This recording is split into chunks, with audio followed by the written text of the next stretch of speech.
चलिए तो जल्दी से रेडी हो जाते हैं। आज भी हम डबल कॉलम कैश बुक की प्रैक्टिस करेंगे और मेरे पास में आज जो क्वेश्चन है जो हम करने वाले हैं वो है क्वेश्चन नंबर 11। तो मैं कुछ नया नहीं सिखाने वाला, सिर्फ आपके साथ प्रैक्टिस करने वाला हूं, क्योंकि मैंने कहा है कि अकाउंट्स के अंदर हमेशा जितना प्रैक्टिस करेंगे उतना आपके अंदर कॉन्फिडेंस इंक्रीज होगा। प्रैक्टिस करेंगे, गलतियां भी होंगी, होने दीजिए, मुझसे भी होती हैं।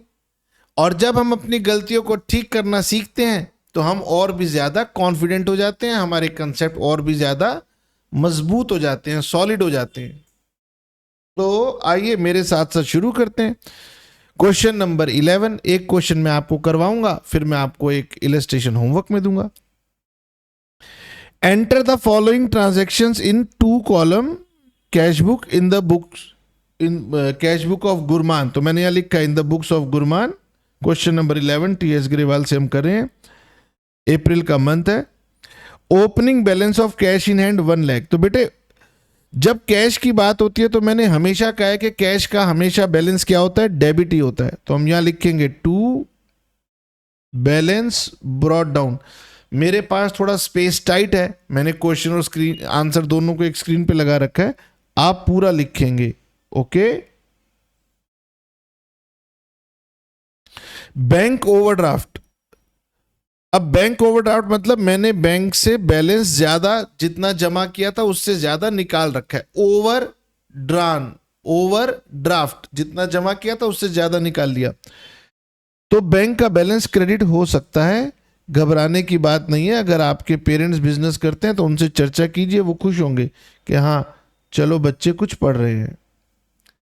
ठीक है। अब सोल्ड गुड्स, 2 अप्रैल सोल्ड गुड्स, कुछ नहीं लिखा तो मैं मान लूंगा ये कैश सेल्स है। तो 2 सेल्स और कैश में लिख दूंगा 3,48,000। ठीक है। अगर लिखा होता सोल्ड गुड्स टू राम तो मैं इसे क्रेडिट सेल्स मान लेता, लेकिन मुझे किसी का नाम दिया नहीं है तो ऐसे में हम यही मानते हैं कि ये सेल्स कैश में हुई होगी। वैसे ये ट्रांजैक्शन आप कई बार कर चुके हैं। Sold goods against cheque to Harish. अब वो कह रहा है मैंने हरीश को गुड सेल किया, चेक मिला। तो आप कंसेप्ट याद कर लीजिए। अगर चेक मिलता है तो देखना पड़ता है कि सर चेक सेम डे पे डिपॉजिट हुआ या नहीं। अगर सेम डे पे डिपॉजिट हो गया तो सीधा बैंक के अंदर डेबिट कर देते हैं। तो sold goods against cheque to Harish. तो यहां पर हरीश के चेक के बारे में मुझे आगे चल के कुछ दिखाई नहीं दे रहा, तो हम सेफली अज्यूम कर लें कि सेम डे पे डिपॉजिट हो गया होगा। तो यहां लिखेंगे टू सेल्स। हरीश के नाम की यहां पर कोई अहमियत नहीं है। 336। तो ये वाली ट्रांजैक्शन हमने डाल दी, ये डाल दी, ये डाल दी। नहीं। Sold goods to Reema. Sold goods to Reema payment received by cheque. अब उन्होंने फिर से रिपीट की, sold goods to Reema payment received by cheque. ऊपर भी ऐसे ही हुआ था। फिर नीचे लिखा है Reema cheque deposited in bank, यानी रीमा का चेक बाद में बैंक में डिपॉजिट हुआ है। तो फर्क पड़ गया ना। इसका मतलब मैं 5 तारीख की जो ट्रांजैक्शन है उसे बैंक में नहीं लिखूंगा, मैं उसे लिखूंगा cheque in hand account debit to sales. Cheque in hand account debit to sales, ये कितना है 1 लाख। और आप यहां पे नरेशन डाल देना, मेरे पास स्पेस कम है, मैं नरेशन नहीं डाल पाऊंगा। फिर लिखा है Ramesh paid by cheque discount allowed, यानी रमेश ने हमें पेमेंट दी है in the form of cheque. Okay. तो आगे देखते हैं कि रमेश के चेक का क्या हुआ। क्वेश्चन कुछ नहीं कह रहा, इसका मतलब ये हमने बैंक में डिपॉजिट कर दिया होगा। रमेश पेड बाय चेक, यानी रमेश ने हमें चेक से पेमेंट की है और हमने उसको डिस्काउंट भी दिया है। तो यहां पर लिखेंगे Ramesh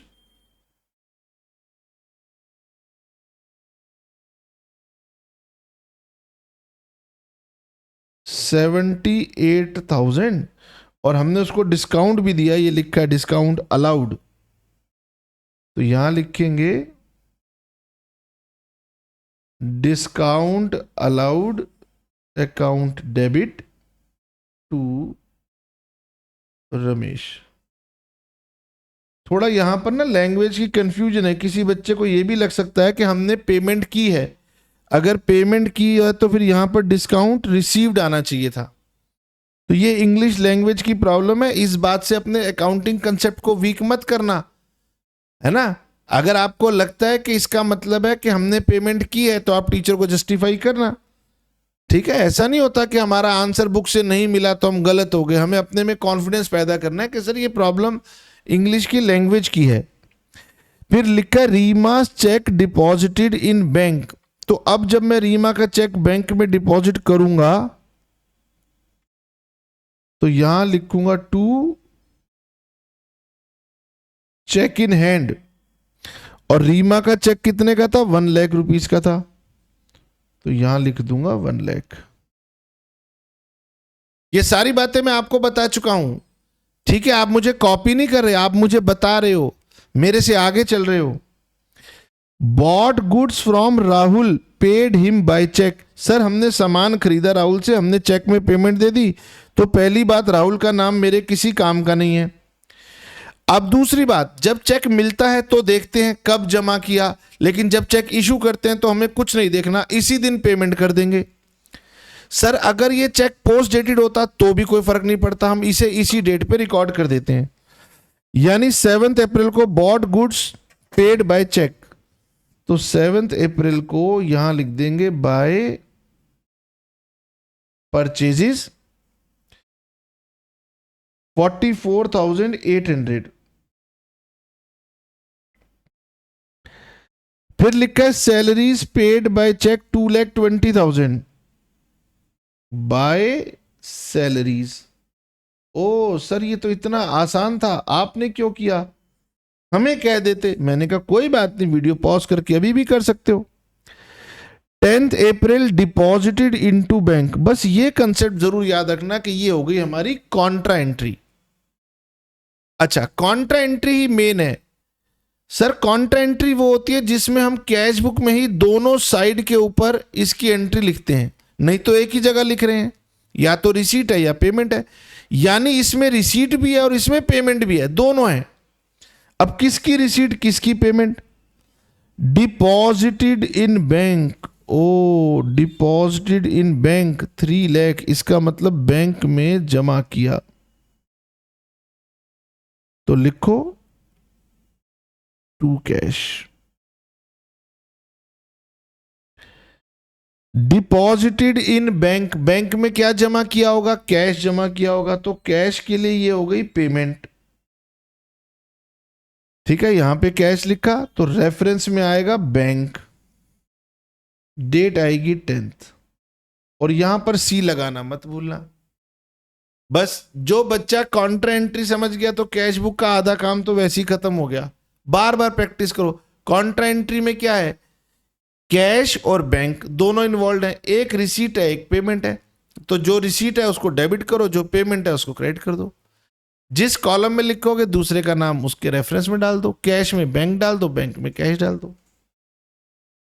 received cheque from Suresh, अब जब भी रिसीव्ड चेक की बात आएगी तो फिर देखूंगा कब जमा हुआ।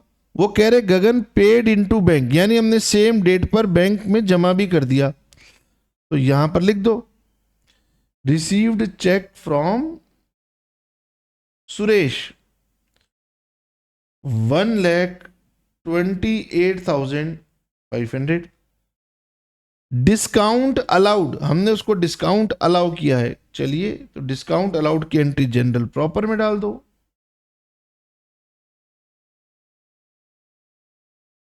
Discount allowed debit to Suresh 1,500। अब सर ये ना इंटरेस्टिंग नहीं है, कोई बात नहीं, अपने आप से बातें करते हुए चलते रहो, जैसे मैं अपने आप से बातें कर रहा हूं, आपने भी अपने मन को बोलना है, अच्छा ये ऐसे है ये वैसे, लगे रहो लगे रहो, मार्क्स मिल रहे हैं, और मार्क्स मिल जाए तो इससे अच्छी कोई बात नहीं होती बेटे। Received from R Kumar a cheque for full settlement of his account. ठीक है, तो आर कुमार को आगे देखा, कुछ नहीं लिखा, इसका मतलब सीधा बैंक में डाल दो। Received cheque from R Kumar, तो मिस्टर कुमार 1,87,500। और फिर सर इनको हमने डिस्काउंट भी दिया है, क्योंकि यहां पर लिखा है in settlement of his account of 1,95,000, तो यहां पर एक और डिस्काउंट की एंट्री डाल दो बस। यानी हर रोज कुछ नया नया थोड़ी ना आता है जीवन में। Discount allowed account debit to R Kumar 7,500 और 7,500 लो। Very very good. फिर लिखा है paid wages in cash. Paid wages in cash, तो पेमेंट साइड पे लिख दो 30,000। अब सर क्या इनका लेजर नहीं बनाएंगे? बिल्कुल बनाएंगे, हम इन सब का लेजर बनाएंगे, इन सब में पोस्टिंग भी करके दिखाएंगे, लेकिन पहले कैश बुक कंप्लीट करेंगे फिर नेक्स्ट स्टेप करेंगे। ठीक है सर, क्वेश्चन में मांगा नहीं है, लेकिन मैं तो आपको सिखा रहा हूं, तो प्रैक्टिस करते हुए थोड़ा एक्स्ट्रा प्रैक्टिस करनी चाहिए। Bank charges 5,000 by bank charges, लीजिए। Withdrew from bank, again contra entry आ गई। अब मैं चाहूंगा कि मेरे से पहले आप कॉन्ट्रा एंट्री की पोस्टिंग करो। जो बच्चे मेरे को देख देख के बना रहे हैं, मैं चाहता हूं मेरे से पहले पोस्टिंग करो।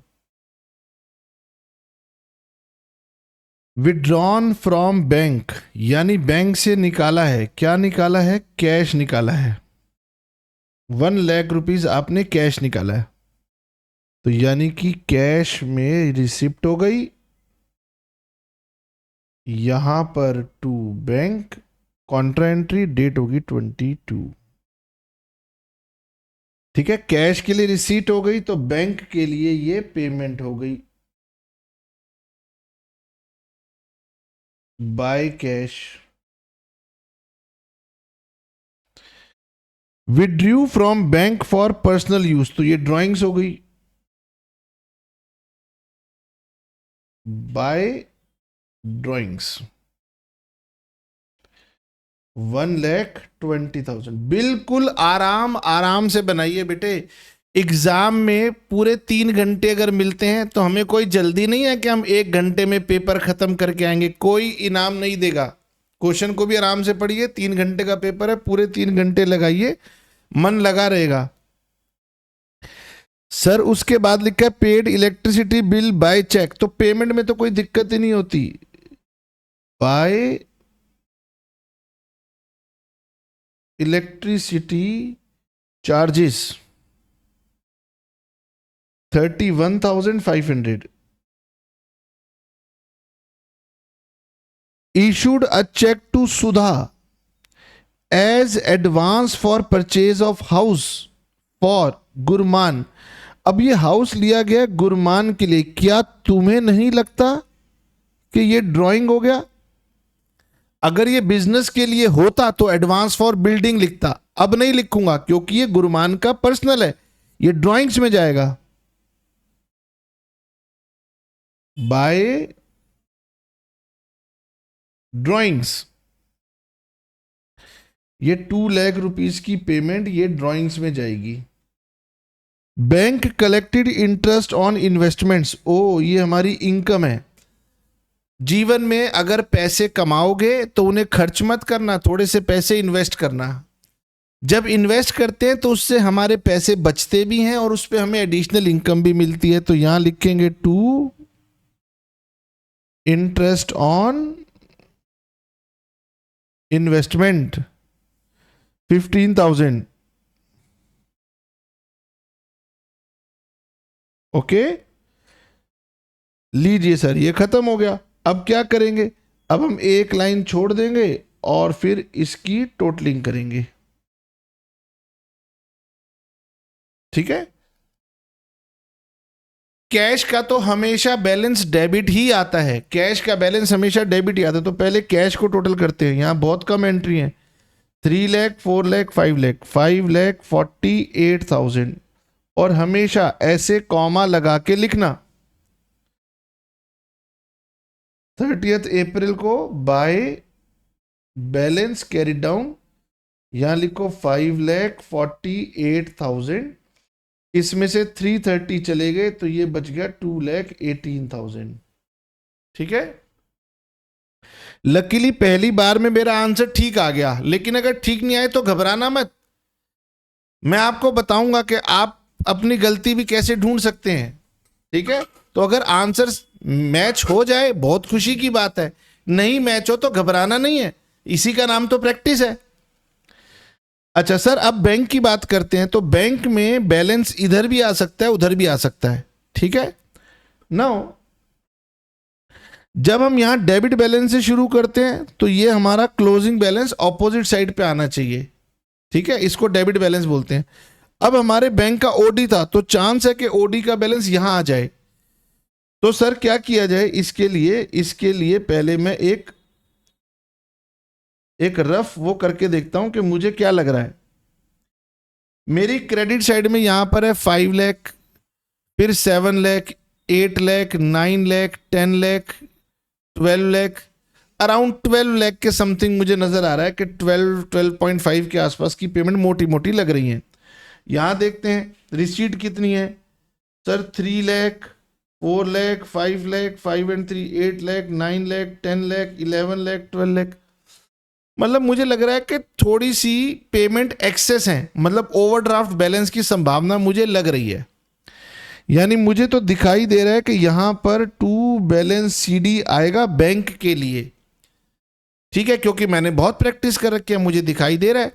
लेकिन अगर आपको दिक्कत हो रही हो तो आपने क्या करना है, आप पीछे रजिस्टर में कहीं जैसे टोटलिंग करते हो वैसे कर लेना, मुझे कोई दिक्कत नहीं है।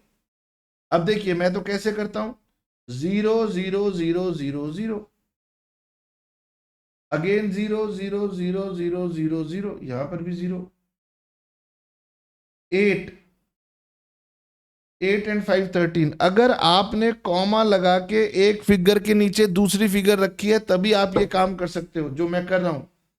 ठीक है, 8 and 5 13, 1 carry, 4 and 1 5, 5 and 5 10, 10 and 1 11,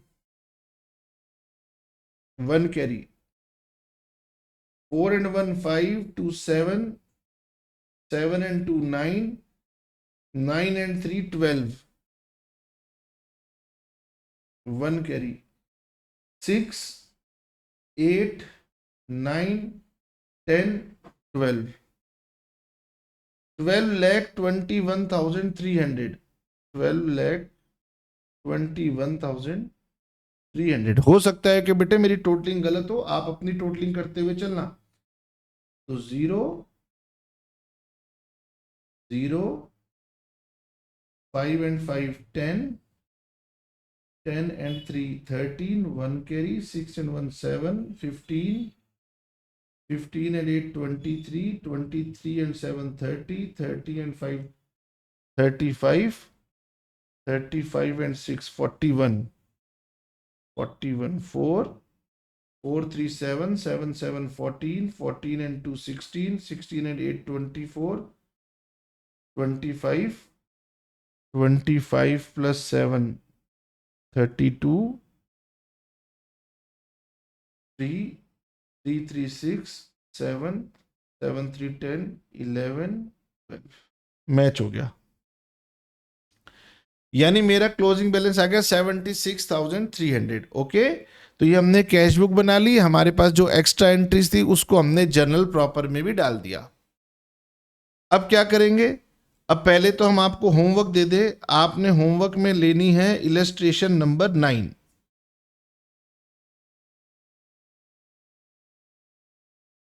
homework में ये इलस्ट्रेशन नंबर 9 ये आपके लिए होमवर्क है।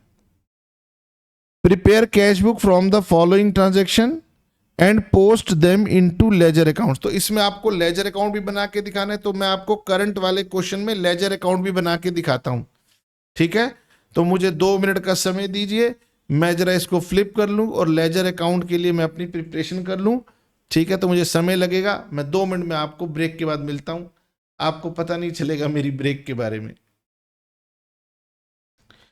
लीजिए बेटे, तो ये मैंने अपने पास लेजर अकाउंट का फॉर्मेट बना लिया। ठीक है, तो हम बनाएंगे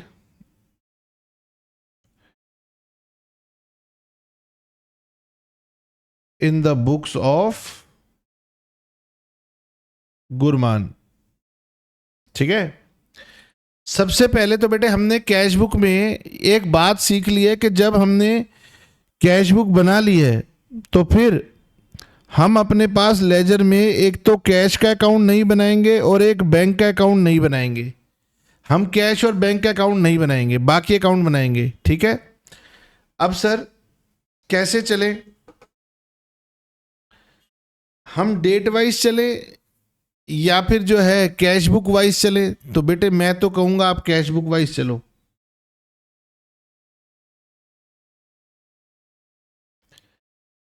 सबसे पहले यहां लिखा है to balance brought down cash का, तो इसकी पोस्टिंग नहीं होगी। और यहां पर भी लिखा है बैलेंस ब्रॉट डाउन बैंक का, इसकी भी पोस्टिंग नहीं होगी। क्लियर है?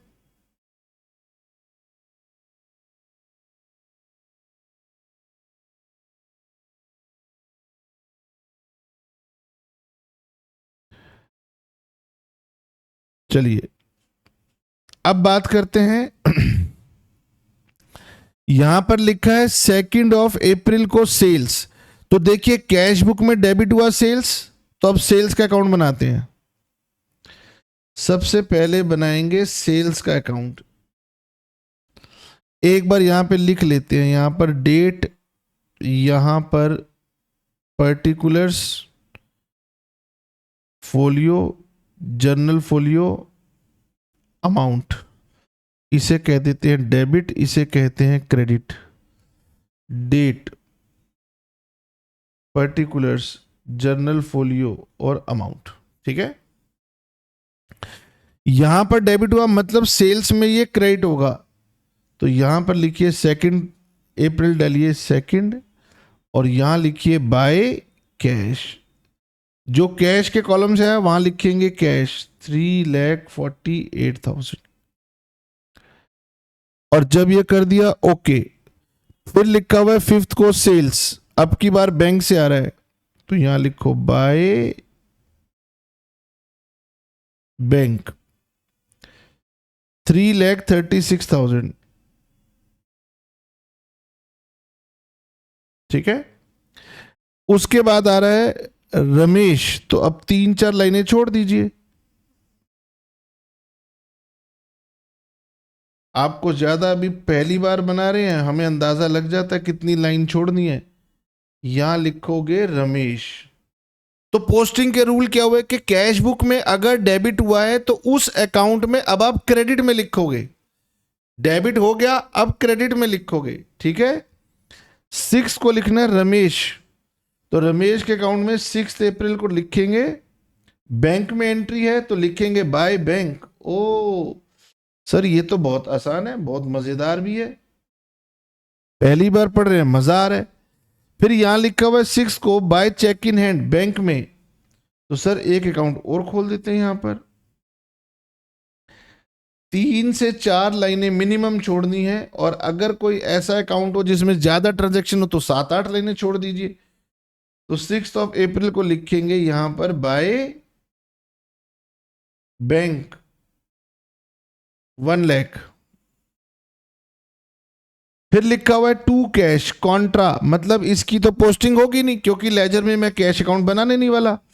फिर 11 को लिखा हुआ है सुरेश, तो 3-4 लाइनें यहां भी छोड़ दीजिए, यहां लिखिए सुरेश। 11 को बाय बैंक 1,28,500। फिर लिखा हुआ है टू आर कुमार, 3-4 लाइनें छोड़ देते हैं और यहां लिखेंगे आर कुमार। ठीक है, क्वेश्चन छोटा है, ज्यादा बड़ा नहीं है। ज्यादा बड़ा होगा तो दो दो तीन तीन लाइनें एक्स्ट्रा छोड़नी पड़ेंगी, धीरे धीरे आप सीख जाएंगे। इसमें ना घबराने की बात नहीं है कि सर मुझे अंदाजा नहीं लग रहा, मैं क्या करूं। सीख जाएंगे।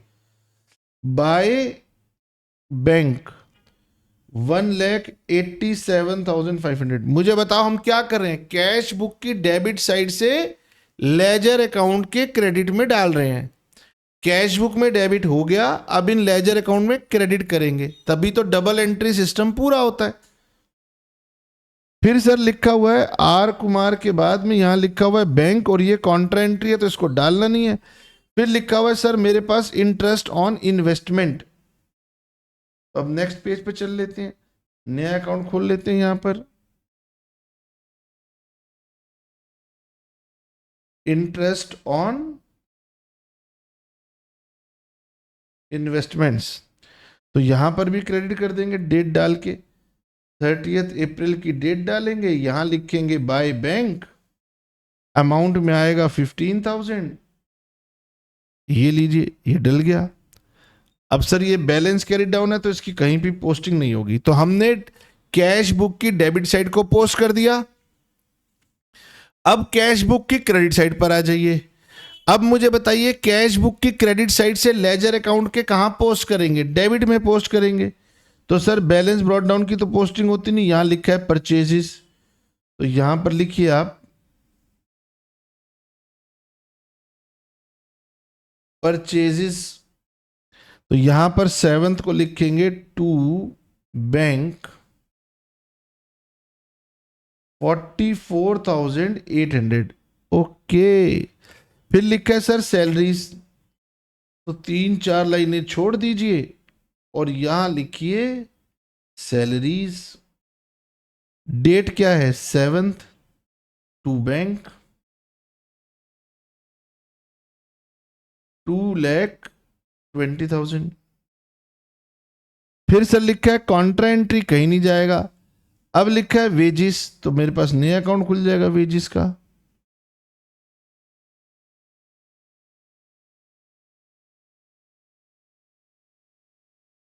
वेजिस अकाउंट 18th को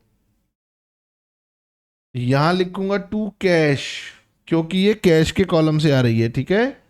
बस इतना ध्यान आपने रखना है, 30,000 ये कैश।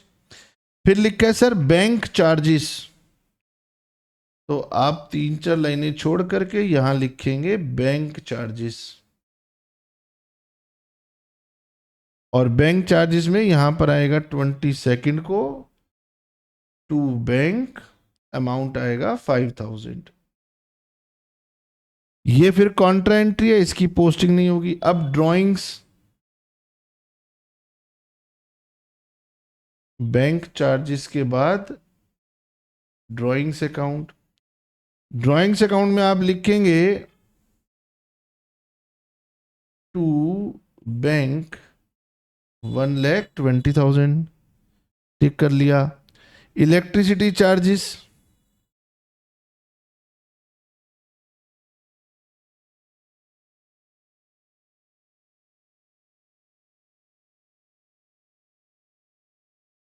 इलेक्ट्रिसिटी चार्जेस 25 को यहां लिखेंगे टू बैंक 31,500।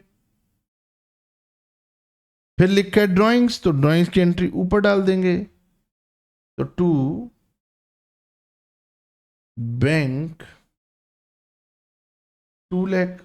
तो हमने कैश बुक से सारी पोस्टिंग कर दी, ये बैलेंस शीट ही कहीं नहीं जाएंगे। अब चलते हैं सर जर्नल प्रॉपर पर। जर्नल प्रॉपर में मैंने 5 अप्रैल को लिखा है cheque in hand account debit to sales. तो चलिए चेक इन हैंड अकाउंट में चलते हैं। Cheque in hand, cheque in hand account debit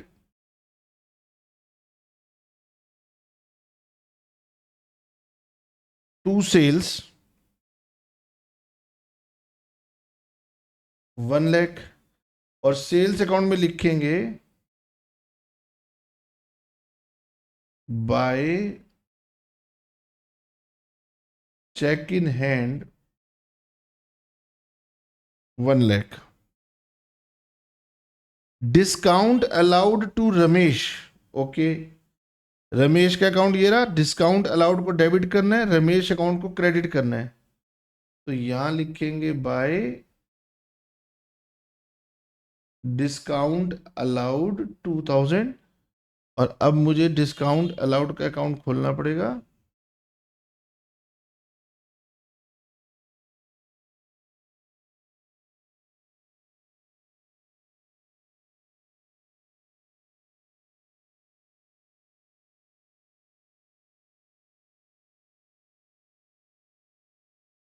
discount allowed 6 April को Ramesh 2000, discount allowed to Suresh 11 April को टू सुरेश, ठीक है। डिस्काउंट अलाउड को मैंने डेबिट कर दिया, अब सुरेश, तो सुरेश के अकाउंट में जाएंगे,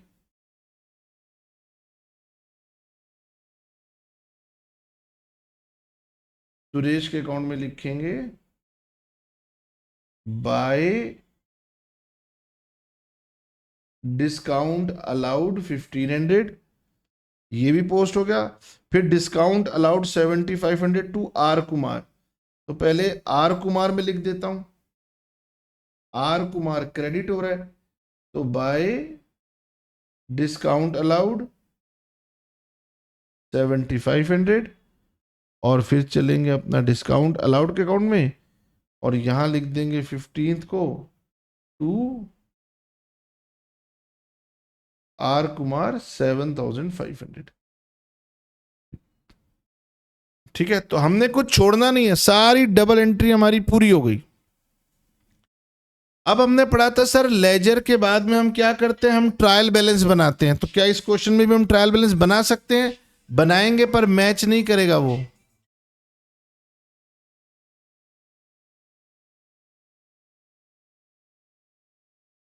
अब मैं आपको दिखाता हूं, अगर मैं सभी लेजर को टोटल करूं तो हम टोटल कैसे करते हैं, हम यहां पर जाते हैं, नीचे 2 लाइन लगाते हैं और यहां लिखते हैं टू बैलेंस कैरी डाउन, तो ये हो गया 0 0 0, 8 and 6 14 1 कैरी, 4 and 1 5, 5 and 3 8, 7,84,000, 7,84,000, 7,84,000। जब मैं ट्रायल बैलेंस बनाऊंगा तो इसे मैं क्रेडिट साइड पे लिखूंगा, समझ में आया? जो क्लोजिंग बैलेंस होते हैं ये डेबिट साइड पे आया है, लेकिन ये क्रेडिट बैलेंस कहलाता है, इसीलिए ट्रायल बैलेंस में हम इसे ऑपोजिट साइड पे यानी क्रेडिट साइड पे लिखेंगे। तो आपको ध्यान रखना है कि ट्रायल बैलेंस में हम इसे क्रेडिट साइड पे लिखेंगे, ओके। ओपनिंग बैलेंस अगर डेबिट होता है तो वो डेबिट में आता है, लेकिन क्लोजिंग बैलेंस हमेशा ऑपोजिट साइड पे आता है। तो जहां पर सीडी हो, अगर वो डेबिट में लिखा है तो ये क्या कहलाएगा, क्रेडिट बैलेंस, इसीलिए ट्रायल बैलेंस में ये क्रेडिट वाले कॉलम में जाएगा। रमेश, ये हो गया 80,000, यहां जाएगा to balance carried down 80,000।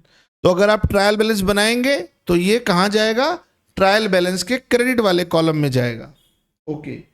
Check in hand, cheque in hand दोनों साइड इक्वल हो गया, इसमें कोई भी बैलेंस नहीं बचा, तो दोनों साइड 1 लाख 1 लाख लिख देंगे। Suresh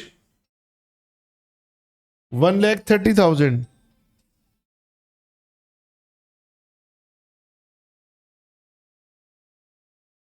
to balance carried down 1,30,000।